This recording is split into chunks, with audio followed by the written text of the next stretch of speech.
أعوذ بالله من الشيطان الرجيم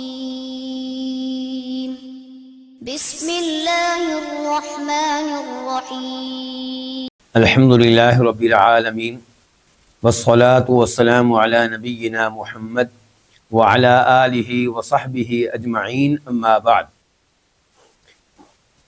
اللہ رب العزت سورہ یونس میں آیت نمبر 93 میں ارشاد فرماتے ہیں وَلَقَدْ بَوَّأْنَا بَنِي إِسْرَائِيلَ مُبَوَّأَ صِدْقٍ وَرَزَقْنَاهُم مِّنَ الطَّيِّبَاتِ فَمَا اخْتَلَفُوا حَتَّى جَاءَهُمُ الْعِلْمُ إِنَّ رَبَّكَ يَقْضِي بَيْنَهُمْ يَوْمَ الْقِيَامَةِ فِيمَا كَانُوا فِيهِ يَخْتَلِفُونَ۔ اس آیت سے پہلے تذکرہ ہو رہا تھا موسیٰ علیہ السلام کا، ہارون علیہ السلام کا اور فرعون کا، بنی اسرائیل کا۔ تو اللہ رب العزت اس آیت یعنی کہ آیت نمبر 93 سے پہلے وعدے کر چکے ہیں کہ اللہ تعالیٰ نے بنی اسرائیل کو سمندر پار کرایا، فرعون نے ان کا تعاقب کیا تو اللہ نے اس کو غرق کیا، مرتے ہوئے اس نے کلمہ پڑھ لیا لیکن کلمہ پڑھنے کا فائدہ نہیں ہوا۔ اب اللہ تعالیٰ بنی اسرائیل کا تذکرہ کر رہے ہیں۔ وَلَقَدْ اور البتہ تحقیق، بَوَّأْنَا ہم نے ٹھکانہ دیا، بنی اسرائیل کو، مبوّأ صدق باعزت ٹھکانہ، مبوّأ ٹھکانہ، صدق باعزت، عزت والا، اچھا، ورزقنا اور ہم نے رزق دیا، ہم ان کو، کن کو؟ بنی اسرائیل کو، من الطیبات پاکیزہ چیزوں میں سے۔ الطیبات جمع ہے کس کی؟ طیباتن کی، پاکیزہ چیزوں میں سے۔ فما فا کا منع کر لیں پھر، ما نہیں، اختلفوا انہوں نے اختلاف کیا، حتیٰ یہاں تک کہ جاء آ گیا ہم ان کے پاس العلم انا بے شک ربا کا تیرا رب یقضی فیصلہ کرے گا بینہم ان کے درمیان، یوم القیامتی قیامت کے دن، فی ما اس چیز میں کانو وہ تھے، فیہی جس میں یختلفون اختلاف کرتے۔ اللہ رب العزت نے اس آیت کے ابتدائی حصے میں فرمایا کہ ہم نے بنی اسرائیل کو بڑا ہی عزت والا ٹھکانہ دیا۔ میں اور آپ جانتے ہیں کہ بنی اسرائیل کو فرعون اور اس کی قوم نے کیا بنا رکھا تھا؟ غلام، لونڈیاں، ذلیل کرتے تھے اور ان سے خدمت لیتے تھے، سزائیں دیتے تھے، تکلیفیں دیتے تھے، ان کے بچوں کو ذبح کرتے تھے، ان کے عورتوں کو لونڈیاں بنایا ہوا تھا۔ اللہ تعالیٰ کہہ رہے ہیں کہ اب ہم نے ان کو کیا احسان کیا، ان کو باعزت ٹھکانہ دیا۔ اچھا، اس سے کون سا ٹھکانہ مراد ہے؟ اس سے مراد ہے شام، بیت المقدس، اور کچھ مفسرین نے لکھا ہے کہ دونوں مراد ہیں، بیت المقدس شام تو ایک ہو گیا نا، دوسرے نمبر پہ مصر۔ اچھا، اب سوال اٹھے گا کہ پھر یہ ٹھکانہ کب ملا؟ موسیٰ علیہ السلام کے زمانے میں تو بنی اسرائیل کہاں رہے؟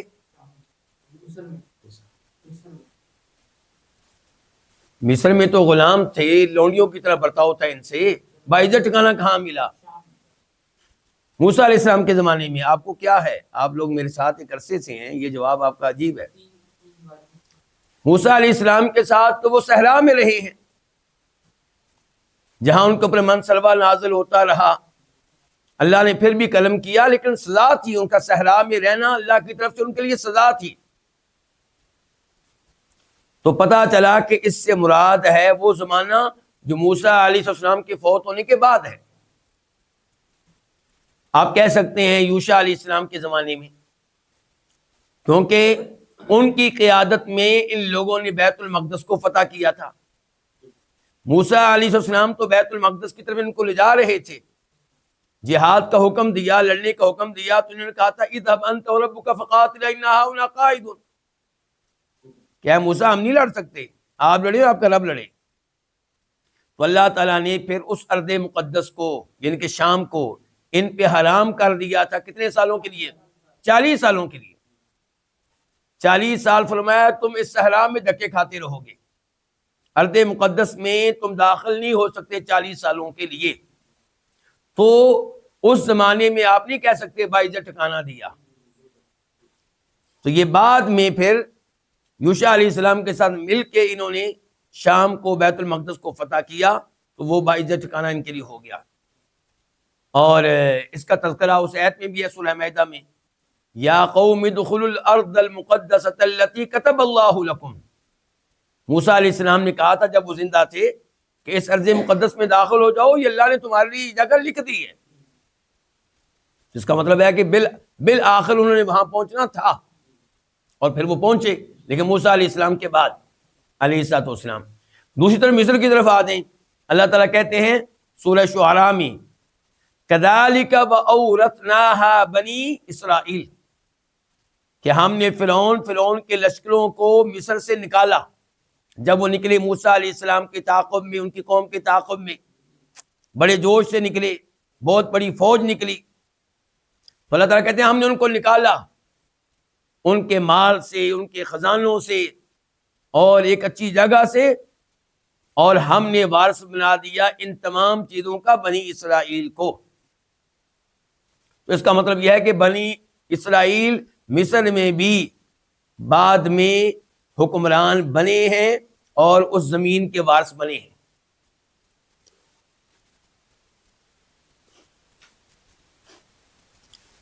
وَرَزَقْنَاهُمْ مِنَ الطَّيِّبَاتِ، اور ہم نے ان کو رزق دیا پاکیزہ چیزوں میں سے. فَمَا اخْتَلَفُوا حَتَّىٰ جَاءَهُمُ الْعِلْمُ، اس جملے میں اس بات کا بیان ہے کہ پھر ان میں اختلاف شروع ہوا. اس کا مطلب ہے کہ ایک وقت تک وہ بغیر اختلاف کے توحید کے اوپر تھے، پھر ان میں اختلاف ہوا. یا کب ہوا؟ جب علم آ گیا. یعنی کہ اختلاف کے پیچھے یہ نہ کہیں کہ جہالت تھی، علم تھا پھر بھی اختلاف ہوا. اچھا، اب اس میں دو چیزیں مراد ہو سکتی ہیں. نمبر ایک، آپ اس حدیث کے ذریعے سمجھ سکتے ہیں اس جملے کو جو ترمذی شریف میں آتی ہے. فرمایا نبی علیہ الصلوۃ والسلام نے کہ بنی اسرائیل 72 فرقوں میں تقسیم ہوئے، 72، اور میری امت 73 فرقوں میں تقسیم ہوگی. تو یہ ہے کہ وہ ان میں اختلاف پیدا ہوا تھا کہ 72 فرقوں میں تقسیم ہوئے. علم ہونے کے باوجود یہ اختلاف ہوا. اس کے پیچھے، پھر اختلاف کے پیچھے کیا تھا؟ باہمی حسد، ایک دوسرے کی مخالفت وغیرہ وغیرہ. دوسرا، اس جملے سے مراد اہل تفسیر نے یہ بھی لیا ہے کہ اس سے مراد ہے وہ اختلاف جو اللہ کے نبی کے زمانے میں ہوا علیہ الصلوۃ والسلام، کہ ان کو نبی ماننا ہے کہ نہیں ماننا. کیا یہ وہی آخری نبی ہے جن کا تذکرہ ہماری کتابوں میں ہے، جن کی علامات اور نشانیاں ہماری کتابوں میں موجود ہیں؟ چنانچہ آپ کے معاملے میں وہ متفق تھے. پہلے جب تک آپ نہیں آئے سب کا اتفاق تھا کہ وہ آنے والے ہیں، آخری نبی آنے والا ہے. بلکہ اپنے مخالفین کو یہ یہودی وغیرہ دھمکیاں دیا کرتے تھے کہ ان قریب آخری نبی آنے والا ہے، اس کی قیادت میں ہم تم سے جہاد کریں گے، تم کو سیدھا کریں گے. جب وہ آخری نبی آ گیا پھر اختلاف شروع کر دیا. اب اختلاف کیا ہوا ان کا کہ کئی لوگوں نے مانا کہ واقعی وہی نبی ہے، ایمان لے آئے، عبداللہ بن سلام اس کی مثال ہے. اور کئی لوگوں نے کہا کہ نہیں، یہ وہ والی نبی نہیں ہے، یہ ان جو علامات پائی جا رہی ہیں یہ اور ہیں، وہ ہمارے پاس جو علامات لکھی تھی وہ اور ہیں. دونوں تفسیریں انشاءاللہ اپنی جگہ پہ درست ہیں. ان ربک یقضی بینہم، بے شک رب ان کے مابین فیصلہ کرے گا قیامت کے دن ان امور میں جن میں یہ اختلاف کیا کرتے تھے. یعنی کہ ان کے اختلاف کا جو یعنی کہ آخری حل ہے وہ اللہ کے پاس سے ملے گا، اور جو حق والے ہوں گے ان کو اللہ جو ثواب دے گا، اور جو غلط تھے ان کو اللہ عذاب دے گا. یہ مراد ہے. آیت نمبر 94 فَإِن، پس اگر، کنتا تو ہے، فی شکن کسی شک میں، مما اس چیز کے متعلق جسے، مما اصل میں کیا تھا؟ مین اور ما، اگر تو کسی شک میں ہے اس چیز کے متعلق، اس چیز کے بارے میں جو انزلنا ہم نے اتاری، الیک آپ کی طرف، فاسأل پس تو سوال کر، تو پوچھ، فاکمنا تو آگے کیا ہے، اسأل، لام کے نیچے جو زیر کسرہ ہے وہ تو آگے ملانے کے لیے، ورنہ لفظ اصل میں کیا ہے، اسأل یا سل، بس آپ پوچھیں، آپ سوال کریں، الذین ان لوگوں سے، یقرؤون جو پڑھتے ہیں، الکتاب کتاب کو، من قبل کا تو اس سے پہلے، لقد البتہ تحقیق، جاء آ چکا، کا تیرے پاس، الحق حق، من ربی کا تیرے رب کی طرف سے، فلا تکونن پس تو ہرگز نہ ہو، لا کا معنی کیا ہے، نہ، لا نہیں کا ہے، اور آگے جو تکونا کے بعد نون ہے شد والا تاکید کا، اس کا معنی کیا، ہرگز نہیں، بس آپ ہرگز نہ ہو، تو ہرگز نہ ہو، من الممترین شک کرنے والوں میں سے، الممترین جمع ہے الممتری کی، امترا یمتری، اس ایت سے کیا مراد ہے؟ پہلے میں ایک بات بتا دوں تاکہ آپ اس ایت کی تفسیر دھیان سے سنیں کہ اس ایت کے تعلق سے کئی علماء کرام کو اشکال ہوا ہے، حتیٰ کہ امام ابن القیم رحمہ اللہ فرماتے ہیں کہ کئی یہودیوں اور عیسائیوں نے مسلمانوں پہ اعتراض کیے ہیں، انہوں نے کہا کہ تمہارا قرآن بتاتا ہے کہ تمہارا نبی خود شک میں تھا، تمہارا نبی خود شک میں تھا اس کتاب کے بارے میں جو اس کے اوپر نازل ہوئی ہے، تمہارا نبی شک میں تھا تو تمہارا دین سچا کیسے ہوا؟ تمہاری کتاب میں لکھا ہوا ہے، تمہارے نبی سے کہا گیا کہ ان سے پوچھئے، کن سے؟ اہل کتاب سے، تو ہم ہیں سچے، یہ تمہاری کتاب سے معلوم ہو رہا ہے، اور تمہارا نبی تو شک میں تھا۔ تو اب یہاں پہ ہم کیا کہیں گے؟ ایک تو یہاں پہ میں ایک قاعدہ آپ کے سامنے ذکر کرنا چاہوں گا جو اسی مناسبت سے ذکر کیا ہے امام ابن القیم رحمہ اللہ نے، دوسرے لوگوں نے بھی ذکر کیا ہے لیکن ذرا امام صاحب نے ذرا اچھے انداز سے ذکر کیا ہے، کہتے ہیں الشرط لا يدل على وقوع المشروط بل ولا على امکانہ، شرط جو ہے وہ مشروط کے واقعہ ہونے کی دلیل نہیں ہے بلکہ اس کے واقعہ ہونے کے ممکن ہونے کی بھی دلیل نہیں ہے۔ یہاں پہ کیا کہا گیا ہے؟ اگر تو شک میں ہے، اگر ان شرطیہ ہے، یہ ہے شرط، تو اس کا یہ مطلب نہیں ہے کہ وہ آپ کو واقعی شک ہوا تھا، شرط کا مطلب یہ نہیں ہوتا کہ مشروط واقعی ہوا ہے، تو یہاں پہ شرط ہے اگر، اس کا مطلب یہ نہیں کہ واقعی آپ کو شک ہوا تھا، اس کا یہ مطلب نہیں ہے، بلکہ شرط سے تو یہ بھی پتہ نہیں چلتا کہ مشروط کا ہونا ممکن بھی ہے یا نہیں،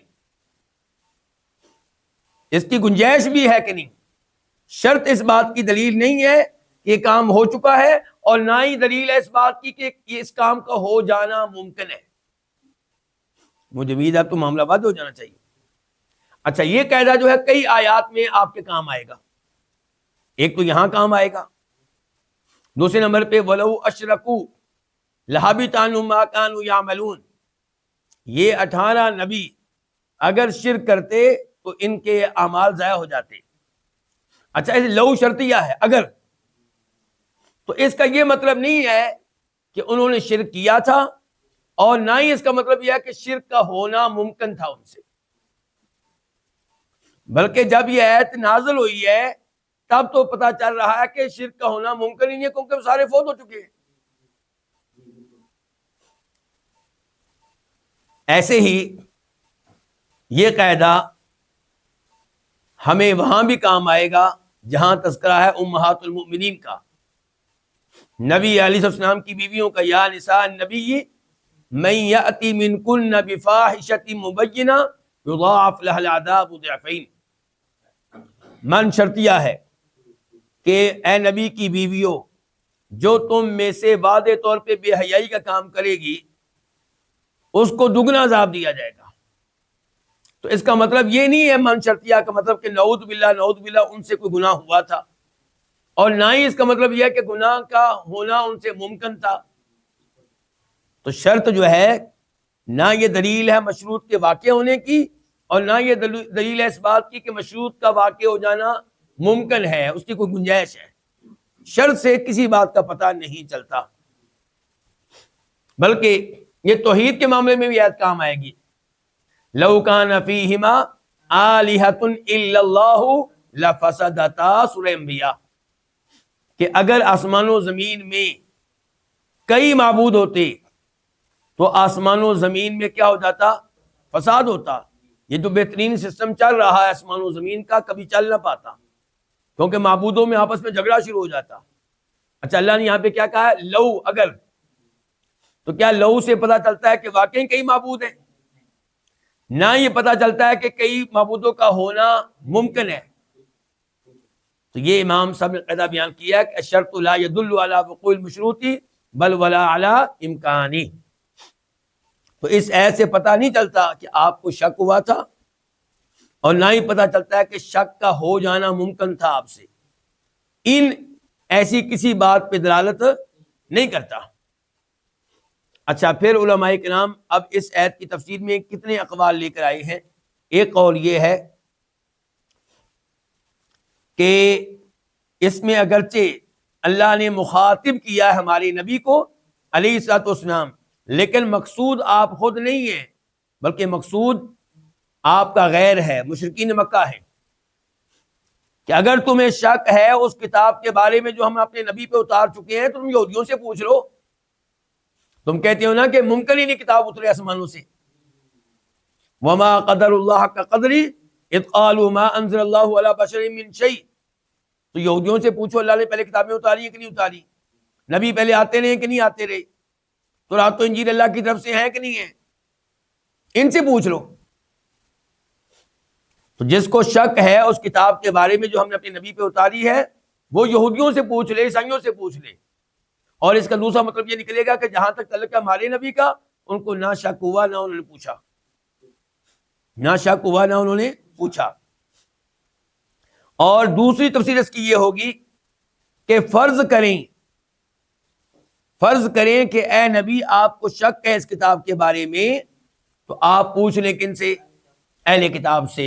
فرض کریں تو نہ آپ کو شک ہوا نہ آپ نے پوچھا، شک ہوتا تو پوچھتے، چونکہ شک ہوا ہی نہیں تو پوچھا بھی نہیں۔ تیسری تفسیر اس کی یہ کی گئی ہے کہ اگر آپ کو شک ہے اس بارے میں کہ آپ کا تذکرہ اور آپ کی کتاب کا تذکرہ تورات و انجیل میں موجود ہے، تو آپ ان سے پوچھ نہیں ان کی کتاب میں موجود ہے کہ نہیں موجود۔ الذین یتبعون الرسول النبی الامی الذی یجدونہ مکتوبا عندہم فی التوراۃ والانجیل، کہ کامیاب روز قیامت کون ہوں گے، اللہ کی رحمت کن پہ برسے گی؟ جو اس نبی اور رسول کی پیروی کرتے ہیں جو امی ہے، نہ لکھنا جانتا ہے نہ اوپر دیکھ کر پڑھنا جانتا ہے، جس کو وہ پاتے ہیں کہ اس کا تذکرہ موجود ہے ان کے پاس تورات و انجیل میں، تو آپ ان سے پوچھ لیں، ان کو ماننا پڑے گا کہ تذکرہ موجود ہے، نشانیاں موجود ہیں، علامات موجود ہیں۔ تو اب دیکھ لیں، اگر آپ اس کتاب کے بارے میں کسی شک میں ہے جو ہم نے آپ کی طرف اتاری ہے، تو آپ پوچھئے ان لوگوں سے جو آپ سے پہلے کتاب پڑھتے ہیں، تورات پڑھتے ہیں، تو ان سے آپ کو معلومات مل جائیں گی۔ لیکن چونکہ اللہ کے نبی کو شک نہیں تھا تو آپ نے کسی قسم کا سوال، عبداللہ ابن عباس فرماتے ہیں، تفسیر ابن ابی حاتم میں یہ روایت موجود ہے کہ نہ ہمارے نبی کو شک تھا نہ آپ نے سوال کیا۔ البتہ تحقیق آپ کے پاس حق آ چکا آپ کے رب کی طرف سے، تو آپ ہرگز نہ ہو شک کرنے والوں میں سے۔ یہ وہی انداز ہے جو آیت کے شروع کے حصے میں ہے، آپ کو کسی قسم کا شک نہیں تھا۔ آیت نمبر 95 وَلَا تَكُونَنَّ، اور آپ ہرگز نہ ہو، اور تو ہرگز نہ ہو۔ اس لا تکونن میں وہی کہیں گے جو اوپر کی لا تکونن میں ہم نے کہا تھا، اور تو ہرگز نہ ہو ان لوگوں میں سے کذبوا جن جھٹلایا بآیات اللہ، اللہ تعالیٰ کی آیتوں کو، فتکون، فا کا معنی ہم یہاں پہ کریں گے ورنہ، یہ فا سببیہ ہے، ورنہ تکون تو ہو جائے گا من الخاسرین خسارہ پانے والوں میں سے، گھاٹا پانے والوں میں سے۔ اللہ تعالیٰ نے کہا کہ آپ ان لوگوں میں سے ہرگز نہ بنی جنہوں نے اللہ کے آیتوں کی تکذیب کی۔ وہی انداز ہے کہ آپ نے تو اللہ کے آیتوں کی تکذیب نہیں کی، آپ تو سب سے پہلے ایمان لائے تھے، جو ہی پہلی وحی نازل ہوئی آپ سب سے پہلے ایمان لائے، تو آپ کو کسی قسم کا شک و شبہ نہیں تھا۔ مراد دوسرے لوگ ہیں کہ وہ اللہ تعالیٰ کی آیتوں کی تکذیب نہ کریں، جو تکذیب کرے گا وہ خسارے میں رہے گا، گھاٹے میں رہے گا۔ آیت نمبر 96 96، ان الذین، بے شک وہ لوگ، حقت علیہم، جن پہ ثابت ہوگی، حقت ثابت ہو گئی، علیہم جن پہ، کلمت ربک تیرے رب کی بات، لا یؤمنون وہ ایمان نہیں لائیں گے، ولو اور اگرچہ، جات آ جائے، ہم ان کے پاس، کل آیتن تمام نشانیاں، ہر آیت ہر نشانی، حتیٰ یہاں تک کہ یرو وہ دیکھ لے، العذاب العلیم دردناک عذاب۔ اللہ رب العزت نے اس آیت میں یہ بتایا ہے کہ وہ لوگ جن کے بارے میں طے ہو چکا کہ ان پہ اللہ کا عذاب آنا ہے، انہوں نے جہنم میں جانا ہی جانا ہے، وہ کبھی ایمان نہیں لائیں گے۔ آپ ان کو جتنی مرضی نشانیاں دکھائیں، جتنے مرضی معجزات پیش کر دیں، جب تک کہ اللہ کا عذاب ان پہ نہ آ جائے تب تک ایمان نہیں لائیں گے، اور جب اللہ کا عذاب آ جائے گا، آنکھوں سے دیکھ لیں گے، پھر ایمان لائیں گے، تب ایمان لانے کا فائدہ نہیں ہوگا۔ تو اللہ رب العزت نے اس آیت میں یا تو ایسے لوگوں کی تقدیر کے بارے میں بتایا ہے، یا ایسے لوگوں کی ضد کے بارے میں بتایا ہے کہ ہر درم لوگ ہیں، ان کو آپ جتنی بھی نشانیاں دکھائیں انہوں نے نہیں ماننی، جو نشانی دکھائیں گے پرانے لوگوں کی طرح کہیں گے یہ تو جادو ہے۔ موسیٰ علیہ السلام نشانیاں لے کر آئے، ہر نشانی کو جادو کہتے رہے وہ، تو اسے اللہ تعالیٰ نے بتا دیا کہ یہ ضدی لوگ ہیں، ہر درم ہیں، آپ ان کی ٹینشن نہ لیں، یہ ایمان نہیں لائیں گے جب تک کہ اپنی آنکھوں سے دردناک عذاب کو دیکھ نہ لیں۔ آیت نمبر 98 98، فلولا، فا کا معنی پس، لولا کیوں نہیں، فلولا کانت قریۃ پس کیوں نہ ہوئی، کانت کا معنی کیا کریں گے آپ، ہوئی، پس کیوں نہ ہوئی، قریۃ کوئی ایسی بستی، قریۃ کوئی ایسی کیوں کہا ہے، کیونکہ آگے قریہ کی صفت آ رہی ہے، پس کیوں نہ ہوئی کوئی ایسی بستی، آمنت جو ایمان لائی ہو، آمنت صفت ہے کس کی، قریہ کی، پس کیوں نہ ہوئی کوئی ایسی بستی جو ایمان لائی ہو، فنفع، فا کا معنی تو، یا پھر، فا کا معنی پھر بھی کر سکتے، پھر نافع فائدہ دیا ہو، ہاں اس بستی کو، ایمانہا اس کے ایمان لانے نے، الا قوم یونس سوائے یونس کی قوم کے، لما آمنو جب یہ ایمان لائے، یہ کون، یونس السلام کی قوم، تو کشفنا ہم نے دور کر دیا، عنہم ان سے، یعنی کہ یونس علیہ السلام کی قوم سے، عذاب الخزی رسوائی کا عذاب، فی الحیات دنیا دنیاوی زندگی میں، ومتعنا اور ہم نے فائدہ دیا ہم ان کو، الی حین ایک وقت تک۔ اس آیت میں اللہ رب العزت نے یہ بیان کیا ہے کہ انبیاء کرام علیہم السلام اپنی اپنی اقوام کو اللہ کے عذاب سے ڈراتے رہے، لیکن ایسا کبھی نہیں ہوا کہ اللہ کے نبی کی وارننگ کو سن کر، اللہ کے عذاب سے ڈر کر کوئی قوم ایمان لے آئی ہو سوائے یونس علیہ السلام کی قوم کے۔ ساری قومیں ایمان لائی ہیں کب، جب عذاب دیکھ لیا، ساری قومیں کب ایمان لائی ہیں، جب عذاب، جیسا کہ فرعون نے جب غرق ہونے لگا تھا میں ایمان لایا، لیکن اللہ تعالیٰ کہتے ہیں ایسا کیوں نہ ہوا کہ عذاب آنے سے پہلے پہلے نبی کے عذاب سے ڈرانے پہ ہی کوئی قوم ایمان لے آئی ہو، ایسا نہیں ہوا۔ ایسا کیوں نہیں ہوا؟ البتہ ہوا ہے تو ایک قوم نے کیا ہے، قوم یونس نے۔ یونس علیہ السلام جب تنگ آ گئے، مایوس ہو گئے کہ یہ ایمان لانے والے نہیں ہیں، تو تب انہوں نے اللہ سے دعا کی کہ یا اللہ یہ ایمان لانے والے نہیں ہیں، ان پہ اپنا عذاب نازل کر دے۔ قوم کو بھی انہوں نے وارننگ دے دی کہ اب اللہ کا عذاب آنے والا ہے، اور اپنی قوم کو چھوڑ کے ان سے ناراض ہو کے نکل گئے۔ اب کیا ہوا، قوم کو یقین تھا کہ یونس علیہ السلام جھوٹ نہیں کہتے، یہ بتا رہے ہیں کہ عذاب آنے والا ہے، دن بھی بتا کر گئے ہیں۔ تو اور پھر یہ بھی انہوں نے دیکھا کہ خود ہی چھوڑ گئے، وطن کو چھوڑ گئے، یہاں سے نکل گئے۔ ایک یہ بندہ ویسے جھوٹ نہیں بولتا، اوپر سے احتیاطاً لگتا ہے کہ یہ آدمی اس جگہ کو چھوڑ کے چلا گیا جہاں عذاب آنے والا ہے۔ تو وہ سارے جمع ہوئے، اللہ تعالیٰ سے توبہ کی، معافیاں مانگی، ایمان لے آئے۔ تو اللہ رب العزت نے ان کے ایمان کو قبول کیا، کیونکہ عذاب ابھی دیکھا نہیں تھا، عذاب دیکھنے سے پہلے وہ ایمان لائے۔ البتہ کئی لوگ کہتے ہیں کہ جناب عذاب آ چکا تھا، پھر بھی اللہ نے ان کی توبہ قبول کر لی، جبکہ اس بات کی کوئی دلیل نہیں ہے۔ تو صحیح بات یہ کہ یہاں پہ تذکرہ اسی بات کا ہو رہا ہے کہ ایسا کیوں نہ ہوا کہ جب نبی ہمارے ڈراتے تھے کہ عذاب آنے والا ہے، اس وقت قوم جو ہے ایمان لے آئی ہو۔ ایسا کسی قوم نے نہیں کیا، اگر کیا ہے تو یونس علیہ السلام کی قوم نے کیا ہے۔ اب دیکھیں دوبارہ سے،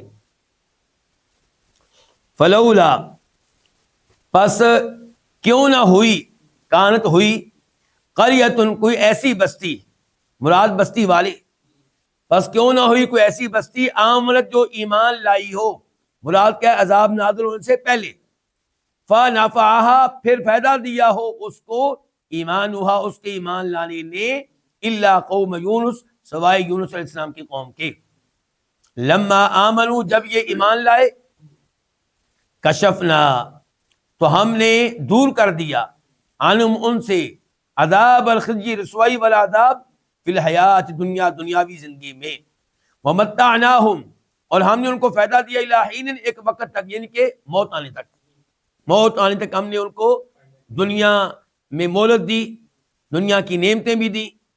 اچھا، اب آپ سے ایک سوال یہ ہے، آپ لوگ یہ بتائیں کہ یہاں پہ اللہ کہہ رہے ہیں ہم نے ان سے رسوائی کا عذاب دور کر دیا دنیاوی زندگی میں، اس کا مطلب آخرت میں سزا ملے گی؟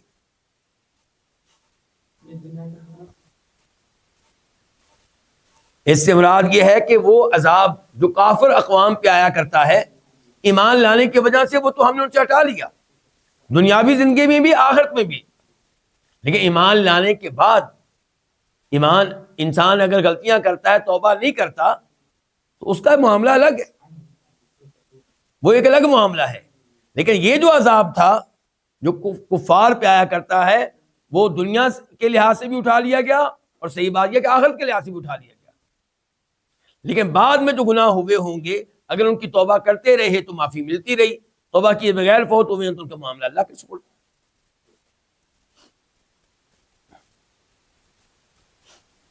آیت نمبر 99، ولو، اور اگر، شاء، چاہتا، ربو کا، تیرا رب، لآمنا، کتنے الفاظ ہیں؟ 2، لام اور آمنا۔ لام کا معنی کیا؟ البتہ، یقیناً، آمنا، ایمان لے آتے، من، جو بھی، فی الارضی، زمین پہ ہیں، زمین میں ہیں، کلہم، سب کے سب، جمیعاً، اکٹھے۔ آفا انتا، یہ کتنے الفاظ ہیں؟ 3، استفہام کے لیے، وفا کا معنی پس کیا، انتا، تو، تکرہو، مجبور کرے گا، الناس، لوگوں کو، حتیٰ، یہاں تک کہ یکونوا، وہ ہو جائیں، مؤمنین، ایمان لانے والے۔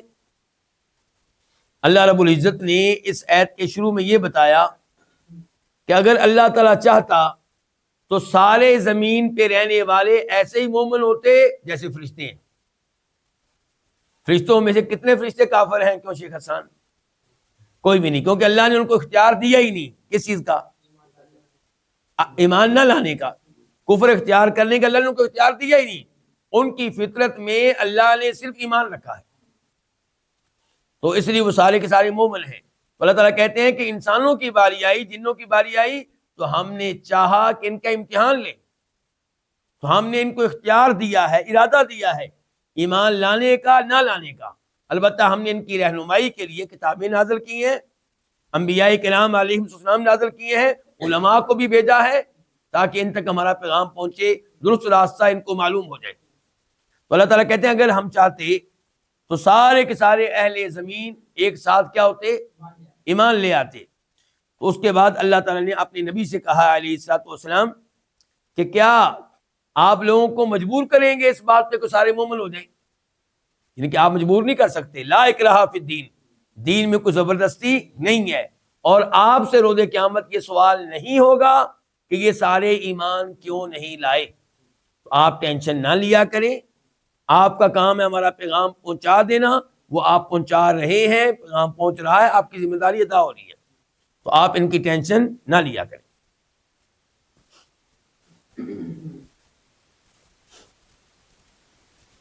آیت نمبر 100 وما کانا، اور نہیں ہے لنفس، کسی نفس کے لیے، کسی انسان کے لیے، کسی جان کے لیے، مراد یہاں پہ کیا ہوتا ہے؟ کسی جان کے لیے ممکن نہیں ہے، کیونکہ کانا کا اسم ہوگا ان تؤمنا، خبر ہوگی لنفس، اور اس سے پہلے لفظ مقدر ہوگا، پکی بات ہے۔ وہ کیا ہوگا؟ مثال کے طور پہ وما کانا ممکنا لنفس، کسی نفس کے لیے ممکن نہیں ہے ان تؤمنا کہ وہ ایمان لائے الا باذن اللہ، مگر اللہ کے اذن سے۔ وَيَجْعَلُ، اور وہ ڈال دیتا ہے الرجس، گندگی، علی الذین، ان لوگوں پہ، لا یعقلون، جو عقل نہیں کرتے، جو سمجھتے نہیں ہیں۔ اللہ تعالی نے یہاں پہ واضح کیا کہ جو بھی ایمان لاتا ہے وہ تب ایمان لاتا ہے جب پیچھے اللہ کی مشیت ہو۔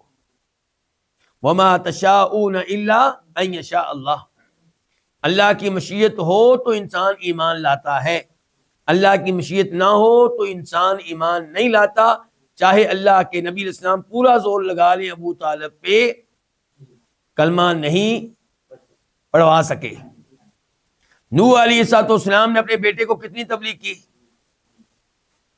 اور لوط علیہ السلام نے اپنی بیوی کو کتنا سمجھایا ہوگا، نوح علیہ السلام نے اپنی بیوی کو کتنا سمجھایا ہوگا، ابراہیم علیہ السلام نے اپنے والد کو کتنی تبلیغ کی، قرآن میں موجود ہے۔ تو کسی نفس کے لیے، انسان کے لیے ممکن نہیں ہے کوئی ایمان لائے مگر اللہ کے اذن کے ساتھ۔ اچھا، اب سوال یہ پیدا ہوا کہ اللہ کا اذن، اس میں ہو سکتا ہے کسی کو اشکال پیدا ہوتا، تو اللہ نے کہا وَيَجْعَلُ الرِّجْسَ، اللہ گندگی انہی پہ ڈالتا ہے، کفر جو ہے انہی کے دلوں میں ڈالتا ہے، شرک انہی کے دلوں میں ڈالتا ہے، الَّذِينَ لَا يَعْقِلُونَ، جو قرآن نازل ہو، اللہ کا فرمان نازل ہو، اللہ کا کلام نازل ہو تو غور ہی نہ کریں، وقت ہی نہ دیں، سمجھنے کی کوشش ہی نہ کریں۔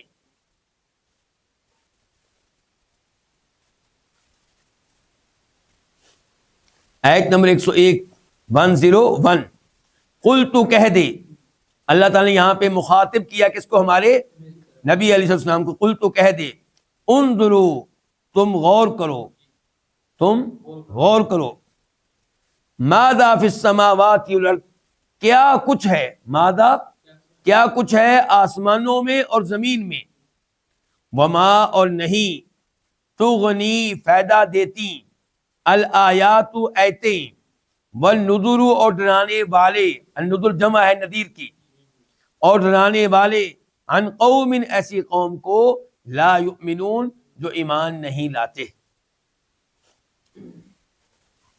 اللہ رب العزت نے اس آیت میں بتایا کہ ہم نے آسمان و زمین میں بڑی نشانیاں رکھی ہیں جن سے پتہ چلتا ہے صحیح دین کا، توحید کا، لیکن کوئی غور تو کرے، کوئی وقت تو دے، کوئی توجہ تو کرے، کوئی حق کا متلاشی تو ہو۔ فرمایا آسمان و زمین میں کئی نشانیاں ہیں، وفی الارض آیات للموقنین، اور زمین میں کئی ایک نشانیاں ہیں یقین رکھنے والوں کے لیے۔ وَكَأَيٍّ مِّنْ آیَةٍ فِي السَّمَاوَاتِ وَالْأَرْضِ يَمُرُّونَ عَلَيْهَا وَهُمْ عَنْهَا مُعْرِضُونَ، آسمان و زمین میں کئی نشانیاں ہیں جن کے پاس سے گزر جاتے ہیں اعراض کرتے ہوئے، غور نہیں کرتے، توجہ نہیں دیتے، منہ موڑ لیتے ہیں، ورنہ اللہ نے اتنی نشانیاں رکھ دی ہیں جن کے ذریعے اللہ کی توحید تک انسان پہنچ سکتا ہے۔ فرمایا تم غور کرو، تم دیکھو کیا کچھ ہے آسمان و زمین میں، وما تغنی الآیات والنذر، اور نہیں فائدہ دیتی ہیں الآیات، نشانیاں، معجزات، والنذر، ڈرانے والے، یہ کام نہیں آتے ایسے لوگوں کے جو ایمان نہیں لاتے۔ جو ایمان نہیں لاتے اس کی وہی دو تفصیلیں جو پہلے ذکر کر چکا ہوں، یعنی کہ جن کی تقدیر میں لکھا ہوا ہے کہ ایمان نہیں لائیں گے، ان کے کام کوئی تبلیغ نہیں آئے گی، ان کے کام یہ نشانیاں نہیں آئیں گی، معجزات جتنے بھی دے لیں ان کے کام نہیں آئیں گے۔ اور دوسرے نمبر پہ یہ کہ جو ضد پکڑ لے اور کہے کہ میں نے باپ دادا کے دین پہ ہی رہنا ہے، میں نے دین اسلام قبول نہیں کرنا، اس کو آپ جتنے بھی دلائل دیں، جتنی بھی نشانیاں دکھائیں، جتنے بھی ڈرانے والے آ جائیں، جتنے بھی علماء آ جائیں، اس کو کوئی فائدہ نہیں ہوگا۔ آیت نمبر 102 102، فحل، فا کا معنی کیا ہوتا ہے؟ پس، حل کیا، لیکن یہاں پہ آگے الا آ رہا ہے، تو معنی کیا ہوگا پھر؟ نہیں کا، پس نہیں، ینتظرون، یہ انتظار کر رہے، یہ کون؟ آپ کو جھٹلانے والے، آپ کی تکذیب کرنے والے، یہ نہیں انتظار کر رہے مگر مثلا ایام الذین، ان لوگوں کے ایام جیسے ایام کا، جی، بس یہ نہیں انتظار کر رہے مگر ان لوگوں کے ایام جیسے ایام، دوسرا ایام بریکٹ میں ڈال لیں، یہ نہیں انتظار کر رہے مگر ان لوگوں کے ایام جیسے ایام کا جو خلو، گزر چکے، من قبل، میں ان سے پہلے۔ قل، تو کہہ دے، فانتظروا، پس تم انتظار کرو، انی، بے شک میں، معکم، تمہارے ساتھ، من المنتظرین، انتظار کرنے والوں میں سے ہوں۔ اللہ رب العزت نے یہاں پہ بتایا کہ حق تو بالکل واضح ہے، پیغام اللہ کا پہنچ چکا ہے، قرآن کی شکل میں عظیم معجزہ آ چکا ہے، نبی علیہ السلام کے سمجھانے میں کوئی کمی نہیں ہے، مسئلہ صرف یہ ہے کہ لگتا ہے کہ یہ انتظار کر رہے ہیں کہ ان کو پر عذاب آئے جیسے عذاب ان لوگوں پہ آیا تھا جن سے پہلے گزر چکے ہیں، اس کے علاوہ اور کچھ باقی نہیں رہ گیا، حق بالکل واضح ہے۔ تو فرمایا کہ آپ ان سے کہہ دیں کہ تم انتظار کرو پھر اللہ کے عذاب کا، میں بھی تمہارے ساتھ انتظار کرنے والوں میں سے ہوں۔ اچھا، اب جب اللہ کا عذاب آئے گا تو کیا بنے گا اللہ کے اوپر ایمان لانے والوں کا؟ کیا ان پہ بھی عذاب آئے گا؟ فرمایا آیت نمبر 103 میں 103، ثم، پھر، ننجی، ہم نجات دیتے ہیں، ہم بچا لیتے ہیں، رسولنا، اپنے رسولوں کو، رسول جمع ہے کس کی؟ رسول کی، والذین، اور ان لوگوں کو، آمنوا، جو ایمان لائے، کذالک، اسی طرح، حقا، حق ہے، واجب ہے، علینا، ہم پہ، ننجی، کہ ہم نجات دیں، المؤمنین، ایمان لانے والوں کو۔ اللہ رب العزت نے یہاں پہ اپنی سنت بیان کی ہے، اپنا طریقہ، اپنا دستور، اپنا اصول، کہ جب بھی اللہ کا عذاب آتا ہے تو پھر ہم بچا لیتے ہیں کن کو؟ اپنے رسولوں کو، اور ان کو بھی بچا لیتے ہیں جو رسولوں پہ ایمان لانے والے ہوتے ہیں۔ نوح علیہ السلام کی مثال ہمارے سامنے ہے، جب طوفان آیا تو اس سے پہلے کشتی تیار کر لی تھی نوح علیہ السلام نے اللہ کے حکم سے، اور کشتی میں نوح علیہ السلام بھی بیٹھ گئے اور ان کے اوپر ایمان لانے والے بھی، تو اللہ تعالیٰ نے کہا ہم پہ واجب ہے کہ ہم بچائیں، ہم نجات دیں ایمان لانے والوں کو، اور یہ واجب اللہ نے خود اپنے اوپر کیا ہے، کوئی اللہ کے اوپر کسی چیز کو واجب نہیں کر سکتا۔ آیت نمبر 104 104، قل، تو کہہ دے، یا ایھا الناس، اے لوگو، ان، اگر، کنتم، تم ہو، فی شک، ان، کسی شک میں، من دینی، میرے دین سے، میرے دین کے بارے میں، فلا، تو نہیں، اعبدو، میں عبادت کرتا، الذین، ان کی، تعبدون، جن کی تم عبادت کرتے ہو، من دون اللہ، اللہ کے علاوہ، ولیکن، اور لیکن، اعبد اللہ، میں اس اللہ کی عبادت کرتا ہوں، الذی، جو، یتوفا، فوت کرتا ہے، کم، تمہیں، اور، امرتو، مجھے حکم دیا گیا ہے، ان، اس بات کا، اکونا، کہ میں ہو جاؤں، من المؤمنین، ایمان لانے والوں میں سے۔ یہاں پہ اللہ تعالیٰ نے مخاطب کیا ہے ہمارے نبی علیہ الصلوۃ والسلام کو کہ آپ تمام لوگوں سے کہہ دیں اے لوگوں اگر تمہیں میرے دین کے بارے میں شک ہے کہ یہ حق ہے یا نہیں, اللہ کی طرف سے آیا ہے یا نہیں, تو میرا اعلان سن لو کہ میں کوئی کمپرومائز کرنے والا نہیں ہوں. فلا یعنی کہ فانا لا, تو میں قطعاً ان کی عبادت نہیں کروں گا جن کی تم اللہ کے علاوہ عبادت کرتے ہو, لیکن میں عبادت کروں گا تو صرف اس اللہ کی جو تم کو فوت کرتا ہے, تمہاری روح کو قبض کرتا ہے. اس جملے میں معنی آ گیا لا الہ الا اللہ کا, میں عبادت کروں گا اس کی جو تمہاری روح قبض کرتا ہے. یہ کیا ہو گیا؟ الا اللہ. اور میں نہیں عبادت کروں گا ان کی جن کی تم عبادت کرتے ہو. کیا ہو گیا؟ لا الہ, کہ میں اللہ کے علاوہ کسی معبود کی عبادت نہیں کروں گا. اور یہاں پہ الفاظ دیکھیے الذین تعبدون من دون اللہ, الذین, اللتین کا کیا کہا ہے؟ الذین استعمال ہوتا ہے کن کے لیے؟ عاقل کے لیے, عقل والوں کے لیے. پتا چلا کہ آپ کے زمانے کے مشرکین جن کی عبادت کرتے تھے وہ بظاہر چاہے بت ہوں, بت کے پیچھے کوئی شخصیت ہوتی تھی, وہ بت کسی شخصیت کا ہوتا تھا. یہ بت ہے مثال کے طور پہ عیسیٰ علیہ السلام کے نام پہ, یہ بت ہے سیدہ مریم کے نام پہ, یہ بت ہے لات کے نام پہ, اور وہ ایک بزرگ تھا. یہ بت ہے فلاں کے نام پہ. تو اس لیے آج کا مشرک ہم سے یہ نہ کہے کہ تم وہ آیتیں ہمارے اوپر پڑھتے ہو جو اللہ کے نبی کے زمانے کے مشرکین کے لیے تھی, جو بتوں کی عبادت کرتے تھے. بھائی وہ بتوں کی عبادت کرتے, تم قبروں کی عبادت کرتے ہو. قبروں کے پیچھے بھی بزرگ ہیں, بتوں کے پیچھے بھی بزرگ تھے. اسی لیے اللہ تعالیٰ نے کہا الذین, یہ نہیں کہا اللتی. تو میں عبادت نہیں کرتا ان کی جن کی تم عبادت کرتے ہو اللہ تعالیٰ کے علاوہ, لیکن میں اس اللہ کی عبادت کرتا ہوں جو تم کو فوت کرتا ہے. اچھا یہاں پہ اللہ کا تعارف کیا کرا ہے؟ میں اس اللہ کی وجہ تم کو فوت کرتا ہے, دھمکی, وارننگ. میں تو اس کی عبادت کر رہا ہوں, تم کو فوت کرتا ہے, تم عبادت نہیں کر رہے, تمہاری روح قبض کرے گا, تمہارا حساب لے گا, کیا کرو گے پھر؟ ڈر جاؤ اس اللہ سے. اور مجھے حکم دیا گیا ہے کہ میں ایمان لانے والوں میں سے ہو جاؤں, اور میں ایمان لا چکا ہوں. آیت نمبر 105 105 وَأَن, اور یہ کہ اقیم, تو سیدھا کر, سیدھا رکھ, سیدھا کر, سیدھا رکھ, وجہ کا, اپنے چہرے کو, للدینی, اس دین کے لیے. للدینی لام الگ ہے, دین الگ ہے. اس دین کے لیے حنیفاً, یکسو ہو کر. ولا تکونن, اور تو ہرگز نہ ہو, من المشرکین, شرک کرنے والوں میں سے. اس آیت کا مطلب یہ ہے کہ مجھے یہ بھی حکم دیا گیا ہے, میری طرف یہ بھی وحی کی گئی ہے. کیا وحی کی گئی ہے؟ کہ ان اقیم وجہک, آپ اپنا چہرہ سیدھا رکھیں اس دین کے لیے. مراد یہ ہے کہ دائیں بائیں نہیں ہونا, ان کے ساتھ بھی ہوں میں, ان کے ساتھ بھی ہوں, شرک کرنے والوں کے ساتھ بھی ہوں, بدعات کا ارتکاب کرنے والوں کے ساتھ بھی ہوں, سب کے ساتھ ہی ہوں میں. یہ کیا ہوا؟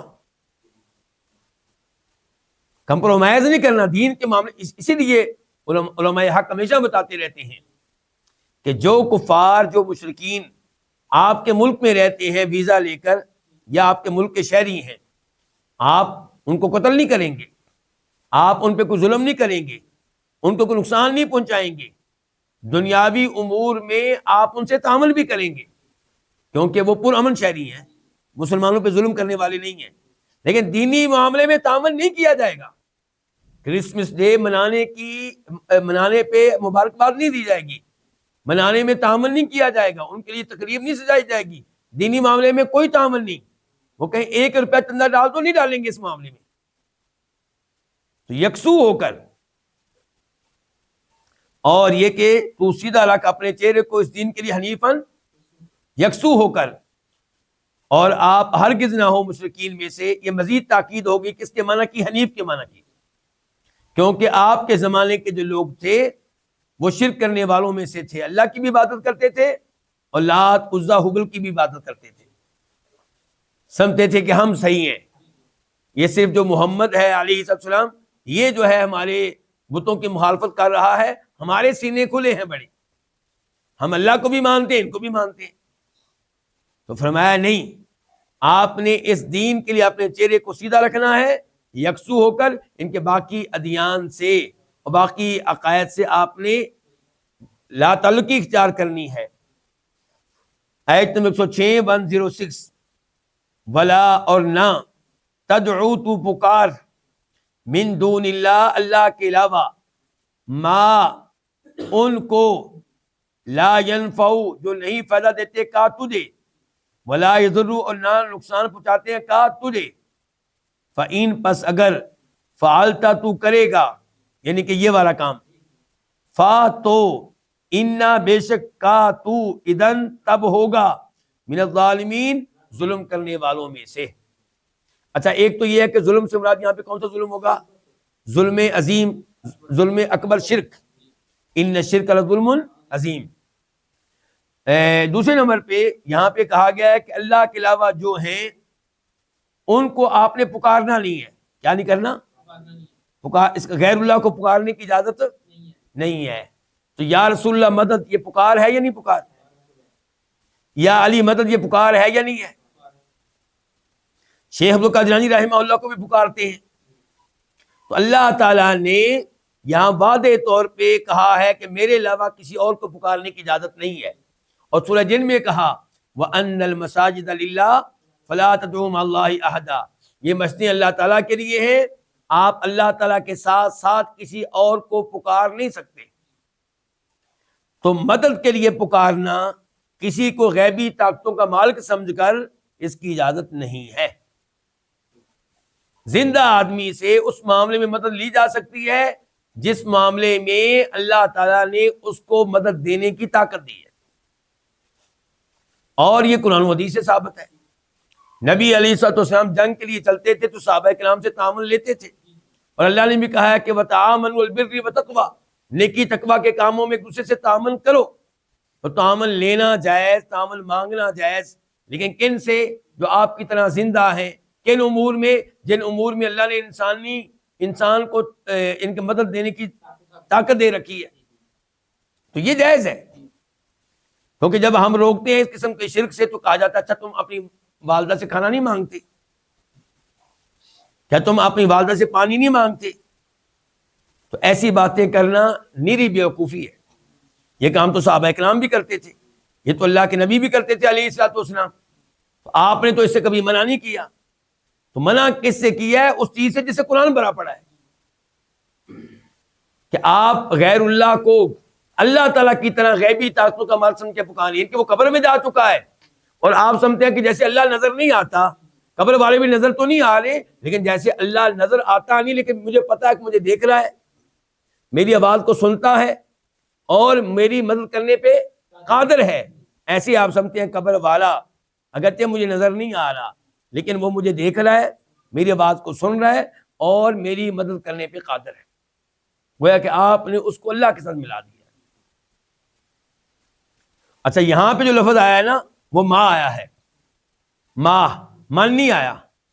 اور ماں کا استعمال عام طور پہ کس کے لیے ہوتا ہے؟ غیر عاقل کے لیے، ان کے لیے جو عقل والے نہیں ہیں، جیسے بت ہیں، پتھر ہیں. تو اللہ تعالیٰ فرماتے ہیں وَلَا تَدْعُ مِن دُونِ اللَّهِ، اور تو نہ پکار اللہ کے علاوہ ماں ان کو جو تجھے فائدہ نہیں دیتے اور نہ نقصان دیتے ہیں، یعنی کہ جو نفع نقصان کے مالک نہیں ہیں. تو یہاں سب سے پہلے وہ داخل ہوں گے جو غیر عاقل ہیں، اور ماں کے عموم میں پھر وہ بھی داخل ہو جائیں گے جو عاقل ہیں، جو عاقل ہیں. تو اس سے یہ پتہ چلا پکارنا اس کو چاہیے جو نفع نقصان کا مالک ہو، اور نفع نقصان کا مالک کون ہے؟ ایک اللہ. اچھا یہاں پہ یہ قبر پرست کہتے ہیں آگے سے کہ یہ تو آیات ان کے بارے میں ہیں جو نفع نقصان کے مالک نہیں ہیں، اور جن کو ہم پکارتے ہیں نفع نقصان کے مالک ہیں. اللہ کے رسول بھی نفع نقصان کے مالک ہیں، علی رضی اللہ عنہ نفع نقصان کے مالک ہیں، شیخ قادر جیلانی نفع نقصان کے مالک ہیں. حالانکہ اللہ رب العزت کا یہ بیان اس بات کا تقاضا کرتا ہے کہ اللہ کے علاوہ کوئی بھی نفع نقصان کا مالک نہیں ہے. اگر پھر بھی کوئی اصرار کرے تو اللہ تعالیٰ تو کہتے ہیں کہ وما انت بمسمع من فی القبور، جو قبروں میں جا چکے ان کو آپ اپنی آواز نہیں سنا سکتے. انک لا تسمع الموتى، مردوں کو آپ اپنی بات نہیں سنا سکتے. ومن اضل ممن يدعو من دون الله من لا يستجيب له الى يوم القيامة وهم عن دعائهم غافلون، کہ اللہ کے علاوہ جن کو پکارتے ہو ان کو پکارنا کیا ہے؟ گمراہی ہے، اور یہ تمہاری پکار سے دعا سے غافل بے خبر، ان کو پتہ ہی نہیں ہے. فَإِن فَعَلْتَ، اگر آپ یہ کام کریں گے، یعنی کہ اللہ کو چھوڑ کے ان کو پکاریں گے، نفع نقصان کے مالک نہیں ہے، تو تب آپ ہوں گے ظلم کرنے والوں میں سے، شرک کرنے والوں میں سے۔ آیت نمبر 107 107، وَإِن، اور اگر، یمسس، پہنچائے، کا تجھے، اللہ تعالی، بِضُرٍّ، کسی قسم کی تکلیف، فلا، پس نہیں ہے، کاشفہ، کوئی دور کرنے والا، لہو، اس تکلیف کو، الا ہوا، مگر وہ اللہ۔ وَإِن، اور اگر، یرید، وہ ارادہ کرے، کون؟ اللہ، کا، تجھ سے، بخیر، کسی خیر کا، فلا، پس نہیں ہے، رادہ، کوئی ہٹانے والا، لفضلہ، اس کے فضل کو، یصیب، وہ پہنچاتا ہے، بھی، یہ فضل، من یشاء، جس کو چاہتا ہے، من عبادہ، اپنے بندوں میں سے، وہو، اور وہی، غفور، بہت بخشنے والا ہے، الرحیم، نہایت مہربان ہے۔ اللہ تعالیٰ نے یہاں پہ بتایا کہ اگر اللہ تعالیٰ کسی بھی انسان کو کوئی تکلیف پہنچائے، کسی مرض میں مبتلا کر دے، فقیر بنا دے، تو اس مرض کو، اس فقر کو، اس تکلیف کو اللہ کے علاوہ کوئی بھی دور کرنے والا نہیں ہے۔ پتا چلا کہ اللہ کے علاوہ کوئی بھی نفع نقصان کا مالک، اگلی آیت میں اللہ نے بتا دیا کوئی بھی نہیں ہے۔ اور اگر اللہ تعالیٰ آپ کے ساتھ خیر کرنا چاہے تو اللہ تعالیٰ کی خیر میں کوئی رکاوٹ نہیں بن سکتا۔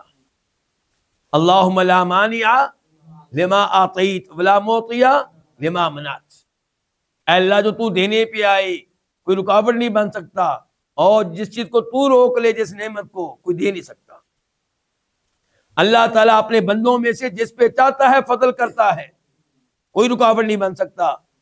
تو اس میں بھی ترغیب ہے کہ پکاریں پھر کس کو؟ ایک اللہ کو۔ اللہ کے علاوہ کوئی نفع نقصان کا مالک نہیں ہے، نہ عاقل نہ غیر عاقل۔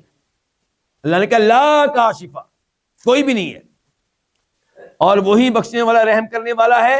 یعنی کہ جو پہلے آپ شرک کر چکے ہیں، جو پہلے غیر اللہ کو آپ پکارتے رہے ہیں، اللہ سے معافی مانگ لیں، اللہ بخشنے والا ہے، بہت مہربان ہے۔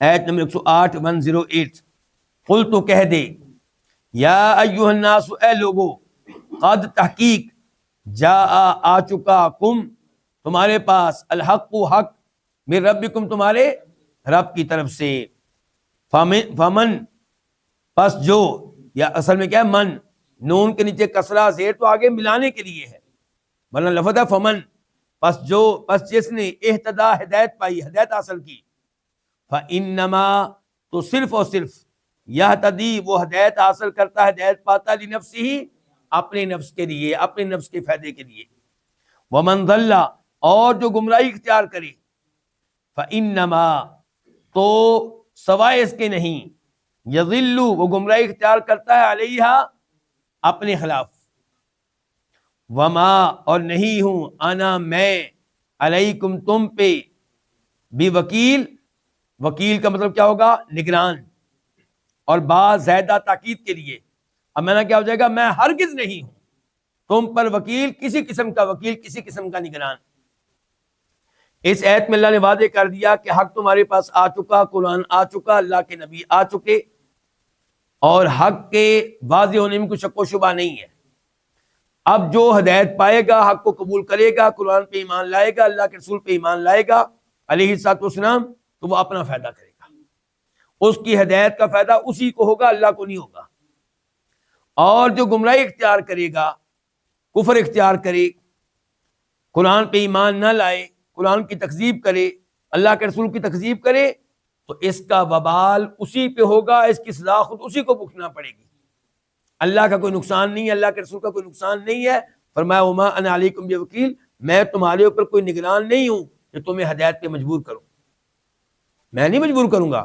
تبلیغ کر دی، راستہ دکھا دیا جنت جہنم کا، بس میری اتنی ذمہ داری تھی، اور مجھ سے یہ سوال نہیں ہوگا تمہارے بارے میں کہ تم ایمان کیوں نہیں لائے۔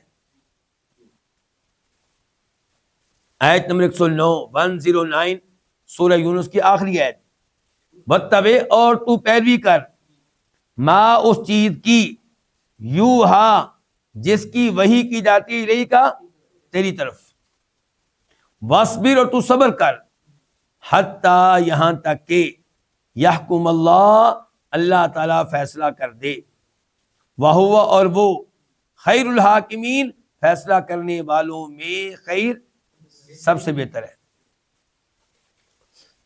اللہ رب العزت نے یہاں پہ کہا ہے کہ جو وحی آپ کی طرف کی گئی آپ کے رب کی طرف سے، اور وہ کیا ہے؟ قرآن، احادیث، تو آپ اس کی پیروی کریں، اسی کو عقیدے کے طور پہ اپنائیں، اور اسی پہ عمل کریں، اور اسی کی تبلیغ کریں، اور جو مصیبتیں آئیں گی اس وجہ سے، اس دعوت کی وجہ سے، تبلیغ کی وجہ سے، ان پہ کیا کریں؟ صبر کریں، یہاں تک کہ اللہ تعالیٰ فیصلہ کر دے، اللہ کا عذاب آ جائے، اللہ کا فیصلہ آ جائے۔ اور آپ کہہ سکتے ہیں کہ اللہ کا فیصلہ آیا جنگ بدر میں، اللہ کا فیصلہ آیا جنگ خندق میں، اللہ کا فیصلہ آیا مکہ فتح ہوا، تو اللہ کے فیصلے تو واضح ہیں، وَهُوَ خَيْرُ الْحَاكِمِينَ، اور وہ فیصلہ کرنے والوں میں سب سے بہتر ہے۔ یہیں پہ آج کے درس کا اختتام کرتے ہیں۔ اللہ رب العزت سے دعا ہے کہ اللہ تعالیٰ صحیح معنوں میں قرآن حکیم کی تفسیر سمجھنے کی توفیق عنایت فرمائے۔ وصلی اللہ تعالی علی نبینا محمد وعلی آلہ وصحبہ اجمعین۔